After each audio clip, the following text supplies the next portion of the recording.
challenger that plays mid and top Nocturne, so maybe Chovy's run into him it was also a couple of times in the Kesper Cup at the beginning of the year. Yes. So certainly something that Chovy has dealt with. Probably also listens to a lot of Vedius's casting. Oh, absolutely. Probably knows all about the Nocturne. Listen, Vedius isn't here to cast mid Nocturne, but I'm here to guarantee Renekton wins. So, if I've learned anything today.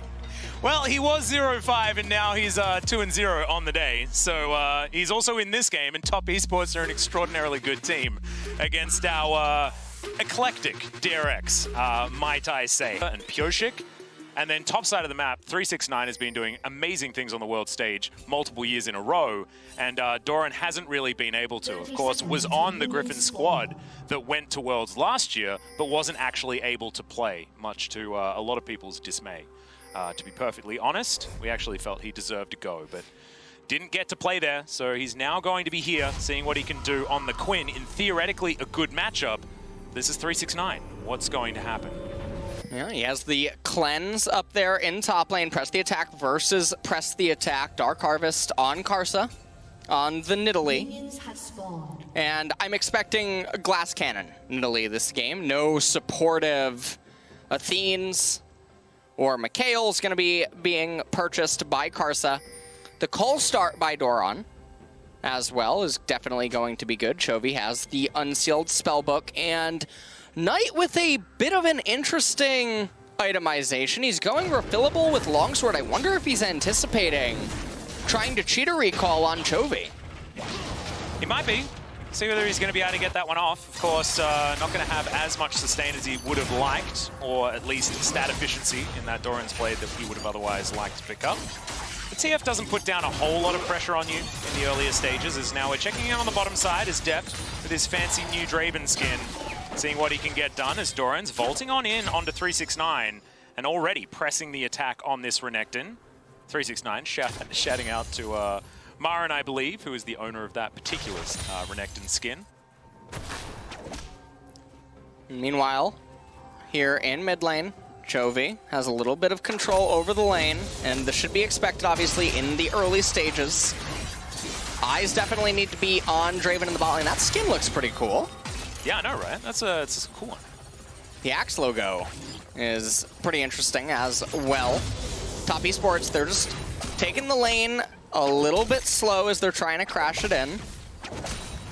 It reminds me of the Mechonis people from the Xenoblade series.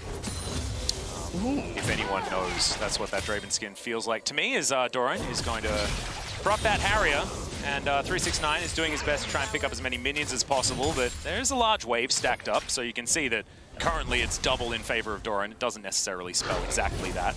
This cast is moving over to the bottom side of his jungle. Pioshik as well here on his Lee Sin.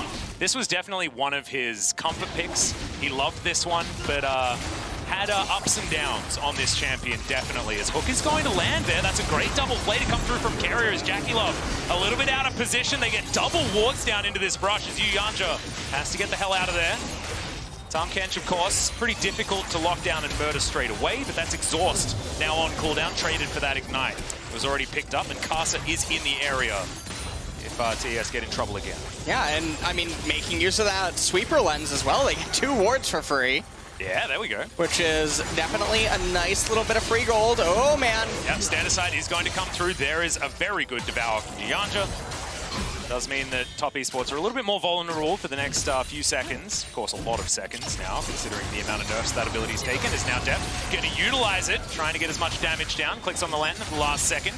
Doesn't have a whole lot of mana remaining as Piercing Darkness does come in. And now Pioshik looking for his gank opportunity. He's very well aware of this control ward that's in this position. And there's the vault forward. 369 taking a lot of damage. And there's the flash out for Pioshik. There's still no. The Q is going to miss. The flash forward and still gets the first blood. DRX are on the board. And that is a very big kill for them, because look at the size of this minion wave.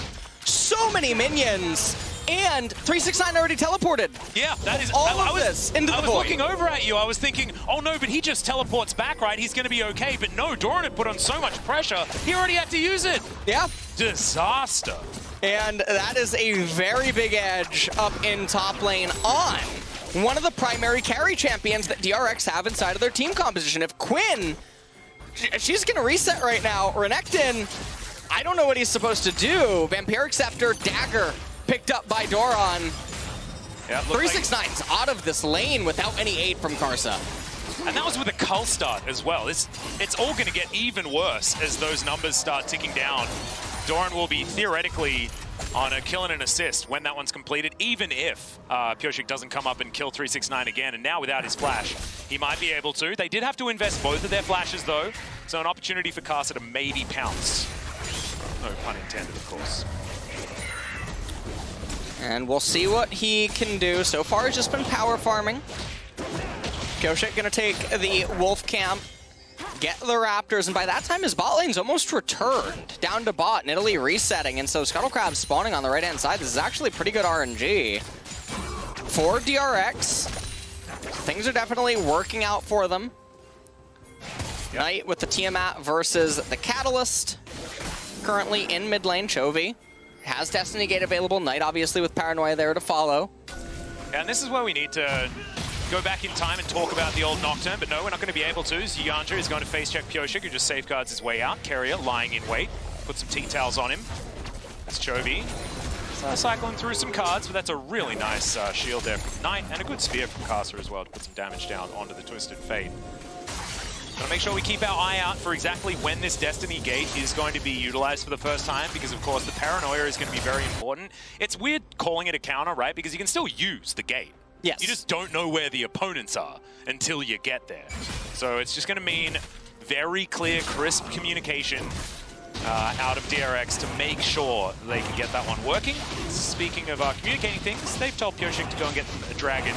He's going to get to work on that right now. Karsa just putting some traps down, but they have no idea that this is being taken. And when the dragon starts yelling, that's when they'll know. As Paranoia comes in, flash out immediately, but the follow flash comes in. Knight, no mana actually, so not going to be able to Dusk Bring, but Karsa immediately exhausted. And that's going to keep Chovy alive really quick on the fingers. Somehow that Q landed onto Knight, no idea. But Pyosik not going to get the Lee Syndrome this time. And will just help clear out this minion wave for Chovy. I don't know how Chovy survived that. I feel like he shouldn't have been able to. Yeah, and he manages to live, and this is pretty big for DRX because now Knight very low on mana. He doesn't have the team out, so he can wave clear really fast, but Chovy's getting a pretty nice reset off here. He's gonna pick up the Seeker's Arm Guard, so not powering straight into the Rod of Ages. And also, I feel like Flash is far more valuable on the Nocturne than it is on the Twisted Fate, right? Because Twisted Fate's going to be, you know, running around. He does have range. He can always just search for those gold cards without having to necessarily flash for them. But Knight, if he's going to stick on someone, he needs to be able to flash after them in order to lock down a lot of these kills. Thankfully for him, he's up against, you know, things like Draven and Thresh that aren't necessarily super mobile, as Doran is going to get himself a bit of a vault there. Onto 369, down some autos. You can see the Renekton not out of the game levels of behind in this matchup, and now at least has the Ninja Tabi complete. Yep. Meanwhile, down in bottom lane, Jacula very far ahead in the CS department against Deft. About to get himself a plate as well. Deft very low on mana yet again. Yeah, it's not really working out here towards the bottom side of the map. Didn't quite see Karsa, who's been pretty invisible so far this game. And Pyosik coming in here, might just start Rift Herald. No, he's going to get the Scuttle Crab first, I assume. He's waiting to see if anyone's going to come over and try to... Ooh, Destiny Gate available. Yeah, he's going to come in. There's the Destiny Gate. No Paranoia up. There's a good fear, but gold card's going to come through, and there are just not quite enough shields available for this Nocturne, and Knight is going to be taken down. Great patience there from Pyosik. Lying in wait, thinking that maybe there was something afoot. As that spear steal was just god tier. And we're expecting some exciting things. So far, the draft has been exciting, and also that spear is incredibly exciting. And it just continues on from there. Top lane gank, fantastic work from Pyosik to try and lock that one down. The DRX are 2-0, not out of the woods just yet as Karsa. These spears coming on in, he's trying to steal this one away. Not entirely sure who took it, and Pyosik is going to show us that it was DRX. That spear's going to miss as Carrier. Finally, just going to try and flash his way out. He's going to be the sacrificial Thresh, and Jackie Love is going to get some revenge, some law revenge against that gentleman. Not going back into his lantern today. Yeah. And TES, they are bouncing back so far. 2 kills are on the Lee Sin as well. Chovy, probably going to reset here shortly. Don't think he has enough gold yet for the Rod of Ages outright. Maybe he'll try to stay inside of the lane a little bit longer. He does still have another corrupting potion, so he can sustain a little bit, but he's not moving over to get the blue buff.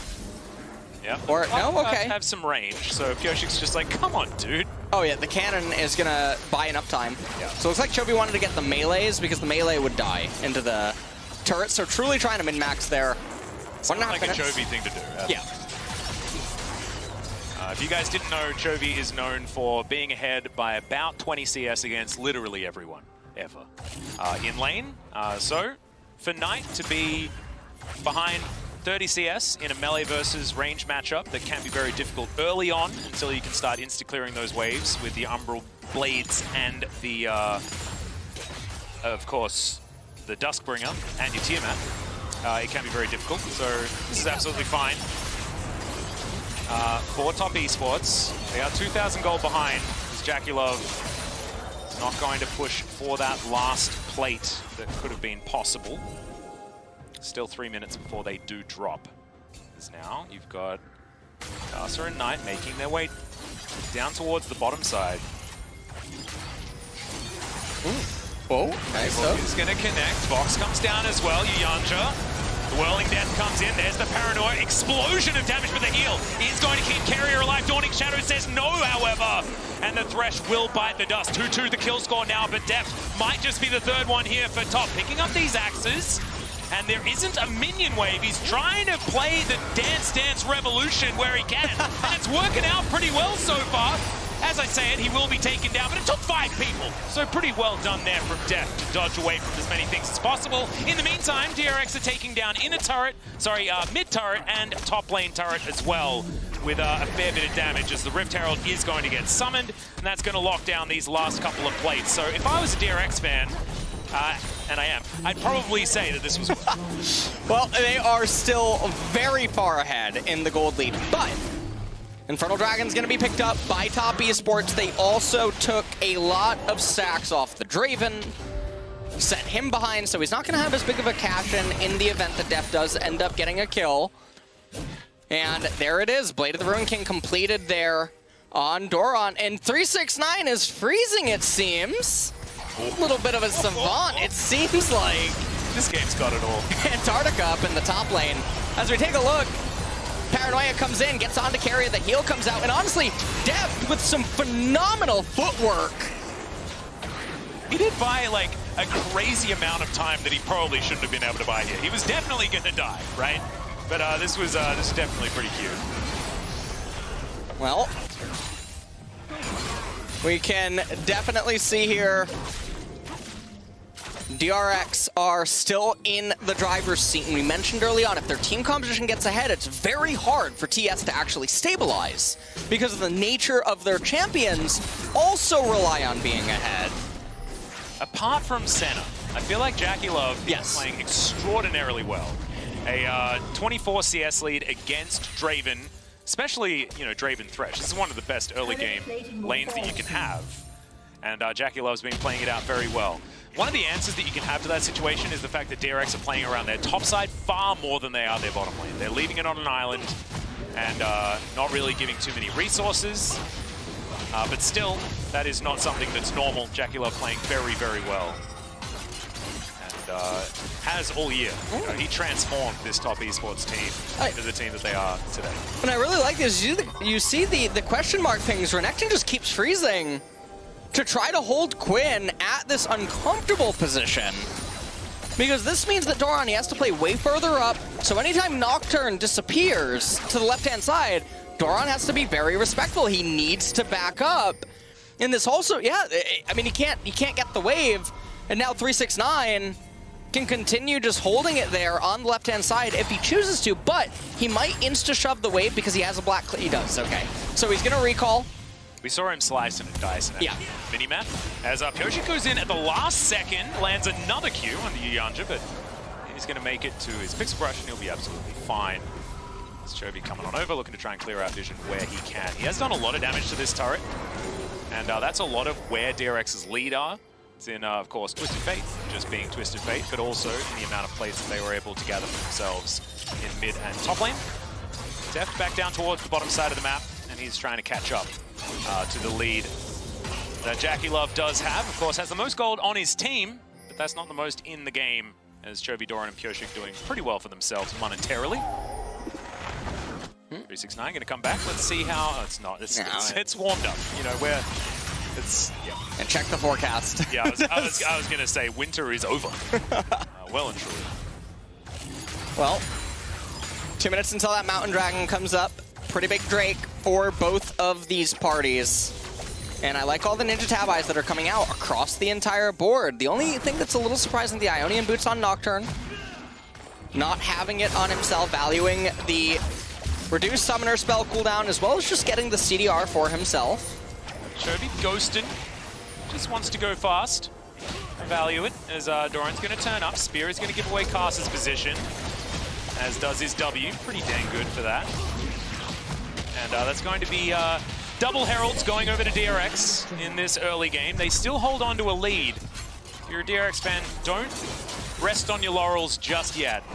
This is a mid-game comp out of TES that can really get some work done when they're able to get around the map.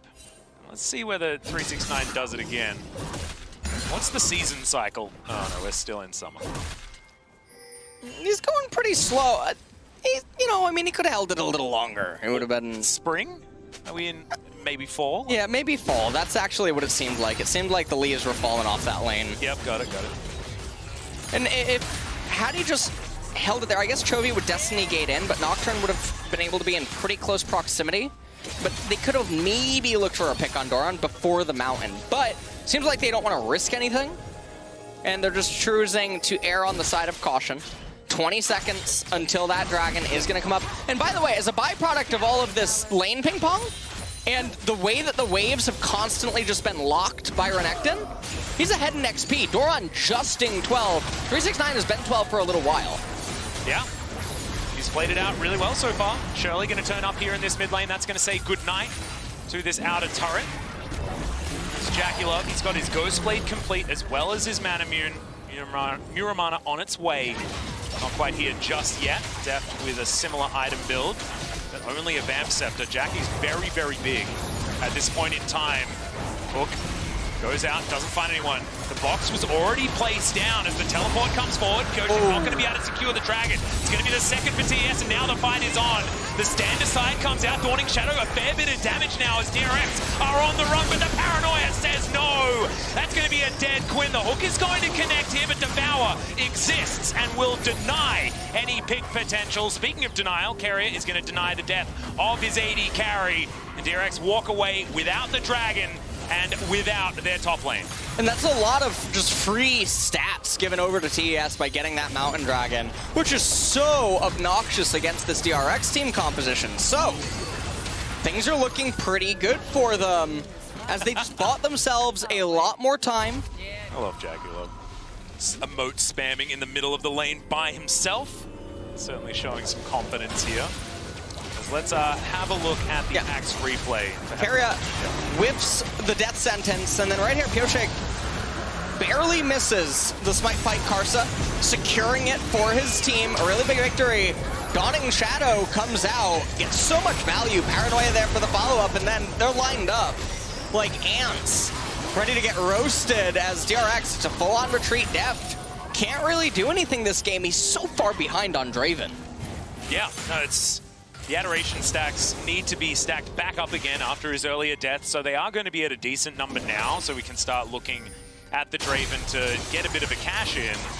But he is really, really far behind, and that's not what you expect in against a center lane. As another Paranoia coming through here as Knight showing his prowess. It is 2 versus 1, and Pyosik's going to come forward, make that a 3.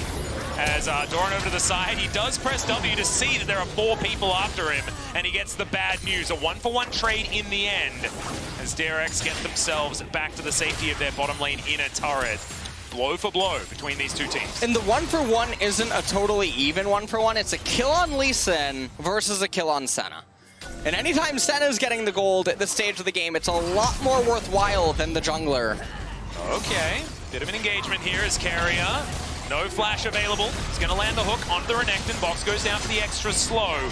Tempest through as well to try and cripple the Renekton, but he's pretty tanky right now. Warden's Mail on top of everything else, and he will be absolutely fine. Backs away. 2.5 minutes on this Mountain Drake will be the second one of those for top esports, and we'll get them to Soul Point as well. As DRX still clinging to this 2,000 gold lead, but you can feel the momentum of the game shifting over to TES. 369, this looks like he's out of position. Can't really riddle a way out of that one, as Doran's going to be able to lock down that kill pretty comfortably. Chovy very close to having his teleport back available if he wants to defend mid. Well, still a 2,000 gold lead right now for DRX. A lot of that is inside of Twisted Fate's passive, as Chovy's at 225 farm right now, and in this game at 20 minutes. Oh, Chovy's booking it towards the top side. He presses his R button in order to do so. He's going to spot everyone out, know exactly what's going on here as the split pushing continues for Doran on the bottom side. Wants to go up towards the sky as Knight is lurking, but you can see Doran. Yeah. Oh no, he was spotted, and that is going to be that. That's a decent vault to try and get out of the way, but the fear is too strong, and Knight locks down yet another kill on the Quinn. And just really, really sad right now for Quinn. Can't really go into the side lane against this Nocturne. Yeah, we're going to start calling the side lanes the hen house, and we'll call the Nocturne the wolf at this point. Because I feel like Doran, whenever he's there, he's just free food for Knight. And top esports there, slowly but surely clawing their way back into the game. Not that they've ever really lost control, but the gold lead. Yeah, right. This gold lead has not changed, really, until now. That turret being taken does give them a bit extra back as Yanja grabs himself a blue buff as he tried to spit it on his teammates. Still having a bit of fun here, top. 35 seconds until that Mountain Dragon comes up. I like that Renekton is not continuing to power into any sort of physical damage items. He's just going down to the tank route, and with Mountain Dragons constantly coming up, it's really good. He's getting the Ronduin. It's going to be super effective against all of the members on DRX. And Nidalee actually did go for the utility build. So, not going for Glass Cannon. I wonder if this is a pivot because Karsa wasn't getting accelerated early on. I actually really like that. Going utility if you aren't able to get that snowball. If you're able to get a bit of a snowball, you go Rod of Ages. And if you get a mega snowball, you just go Lich Bane and kill everyone. It's sort of how it feels to me. Oh, DRX, man. They walk past a ward and start smacking a Baron. They notice that the rest of top esports are going to move on back here. That's going to be a free soul point in trade for potentially this Baron. As the Dragon was actually disengaged from, so DRX going to be happy that that's not going to be taken down, as top do manage to come through and stop the Baron. And we are beginning to see some of the same problems that plagued DRX in the LCK, where their macro in mid to late game is very non-existent if Chovy isn't the one who's able to facilitate things and really get the ball rolling. And TES are just slowly breaking them apart at pretty much every stage. Second Mountain Dragon picked up. Well, you've got a potential kill on a 369, but Knight's trying to say no as that's the flash out. Quinn has to get out of there, knows exactly how that one works, as the Lee Sin's just going to get bopped. Knight going to survive on the back end, and now Chovy having to deal with 3 other people. The Devour there for fun from Yanja as the Zhonya's comes in. Oof. And that is a very dead Twisted Fate. Doran trying to keep himself alive as the Sphere is not going to quite go far enough to take down Doran, but I really feel like DRX have ran out of gas right now. Yeah, I really feel like they're out of fuel. 12% armor and MR amplification is not present, obviously, on the gold board, but TS are just so far ahead now at this point. The Quinn is in shambles. The itemization out of TES is really, really good. They're going to get themselves the Baron, and let's see what they can do with this Red Bull Baron power play. Indeed. It is going to be taken very, very easily. No Whirling Death even to try and fish for a potential Miracle Steal. let's have a look at the Axe replay, see where it all went wrong. I think everyone going underneath against a full tank Renekton was probably the beginning of the problem. And there was the paranoia collapse that came from Knight. Chovy trying to run, obviously doesn't know how close in proximity Jackie Love is. And Jackie Love, yet again, by the way, one to get the shutdown. The Senna is massive, almost at 4 items. Yeah, well, the Baron now going to be encircling top esports for the next 2.5 minutes, and let's see what they can do with it already.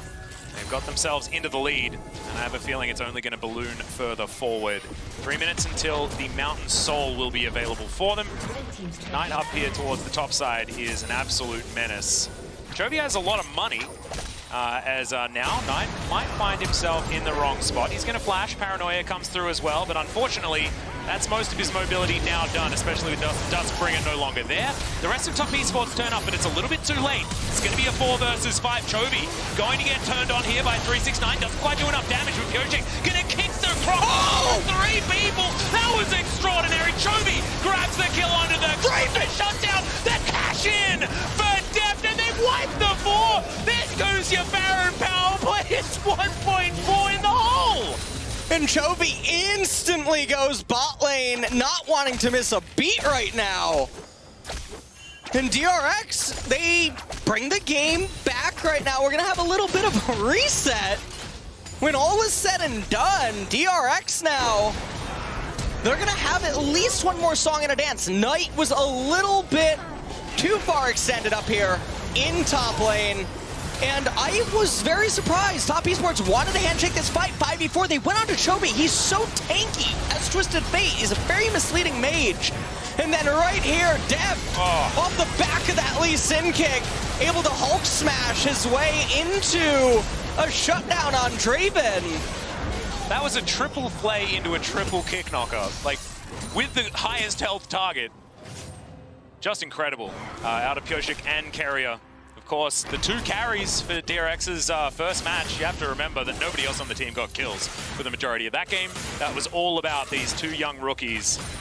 That it was Carrier that stole our hearts during the regular season of the LCK, but it's Pyojik that's really started to come alive here in the World Championship. Now, 3-1-5. The DRX, they still have an uphill battle. Spear, not going to connect. There's the hook onto Yanja, but he does have that QSS. The Quinn is going to get out, but the Lee Sin not so lucky. And look, anything you can do, I can do better, says DRX as they throw this advantage away. Well, DRX, even at the end of the Baron thing, it reset the game, but when you factor in the Dragons and everything else, they're still slightly behind, but they would have had one more chance to come back. But now, they're at a pretty big deficit. 50 seconds until that Mountain Soul comes up. And this is going to be really scary. I don't think they're going to be able to win it. I don't know. I mean, DRX do have a composition that plays 1-3-1 very, very effectively. Maybe not necessarily in the 3, but Quinn and TF are pretty known for being able to get around the map and being frustrating in side lanes. And so that is a way that they could potentially try and throw away some smoke and mirrors as 369 possibly caught out of position, but they have good vision here for TES around this area. 15 seconds on the Mountain Drake. And this is Mountain Soul. This means team fighting is basically off the table entirely for DRX. They will really need to turn the tables in their favor. Well, there is the Dragon. Knight coming from base, but he does have max rank now on the Paranoia. That range is extraordinarily high. As Destiny comes in, spots that top esports have just started off this Mountain Soul potential. As Destiny is going to put Chovy in position, gold card at the ready. Who's going to start the fight though? Oh, that's a decent stun there, but they've got heals galore. And Chovy able to get himself out of the way. Down at half health now though, as Pyojik landing the Q, but is he going to be able to deny this Drake? He is. Actually, no. It's Doran, but whatever. DRX got it. That's absolutely fine. Top Esports still looking for a fight, though. As you can see, Jackie Love going down very, very low. The damage registers before the Devour, and Yuyanja not going to be able to save that chunking. However, Top Esports will save their AD carry. And that is not going to be the Mountain Soul, but is definitely not the end of the world here for Top. DRX, they're going to have to do more than that to get themselves into a comfortable position in this game. And right now, I mean, TS, they get themselves a little bit more time. Lee Sin should be able to complete his next core item as well before that fight takes place. I'm not sure where 369 is going to actually go with his itemization with that Aegis. It could be Solari, it could just be Death's Dance. I don't mind Death's Dance because of the bursty nature of DRX, and he wants to be able to go in and kill people. That's true. I would like it. However, Pocket of the Iron Solari is an item that we don't see enough of as LCK commentators, so I always like it when I see that one. And it does seem like, yeah, we got a little bit of a downtime. Boris is here. But Boris has given Chovy the good books, man. He is, that's the right one. 6 stacks now on the Magi Soul Stealer. Ooh, Solari! And Solari was completed, so 369 going for more of the teamwork croc. I don't know whether Marin would be proud of that, as 369 is, of course, rocking his skin right now. As there's the Destiny. No mysteries here for DRX, but they're still going to lose their inner turret. It's Chovy wondering where he wants to go. And he is looking for a potential fight. Okay, the flash out. Abyssal Voyage comes on forward. Carrier doesn't find the hook. It is going to be able to get out of the way as the box did basically nothing. Now, a few cooldowns unable to be used. Okay, Jacula frontlining right now. Deft as well, though, is in trouble. Has to use the heal. Whirling Death comes through. Solari! All of the healing. Chovy goes golden at just the right time. Karsa doing exactly the same thing, but there is the Nocturne, taking down the Twisted Fate, and now things are starting to fall apart for DRX. Carrier also taking to the Death Realm as Deft going down so incredibly low. And ladies and gentlemen, I think this might just be the end of the game, as Top Esports do finally find potentially the killing blow if they find a minion wave. And I think, Atlas, this probably is it. The death timers are way too long. Dragon Kick is available. I don't think it's going to be able to buy enough time. This is 5 champions. Yeah. All still alive. Lee can't even 1v1 the Tom Kench. Carrier's going to be up in 4 seconds time, but I don't know what a Little Thresh is going to be able to do in this moment. The 2 rookies on DRX are going to try as they might to get this one done, but the last Nexus turret is going to be taken down. 5 members of Top Esports make a statement against DRX in their second game. They will remain undefeated in this group and stop Korea's dominant run at Worlds 2020. And DRX, they had some moments of life inside of this game. The early game